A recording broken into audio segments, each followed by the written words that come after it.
অনর্থ হয়ে গেল রে। এত মিসাইল এত রকেট কোথা থেকে আসতেছে? আরে মোদি দাদু, এইসব মিসাইল তো উত্তর কোরিয়ার দিক থেকে আসছে। এ কি বলিস? উত্তর কোরিয়ার কিং নাকি পাগলা হয়ে গেল নাকি? চল একটু সংলাপ করে বাংলাদেশের দিকে মিসাইল গুলো ঘুরিয়ে দিয়ে আসি।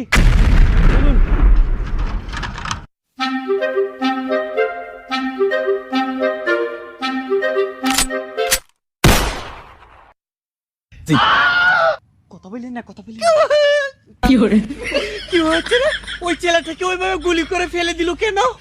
আরে মুদিজি, ওই ছেলেটা ওর দাদার মতো শুটকুট পড়েছিল, তাই গুলি করে ফেলে দিয়েছে। খুলে দিলেন, খুলে দিলেন।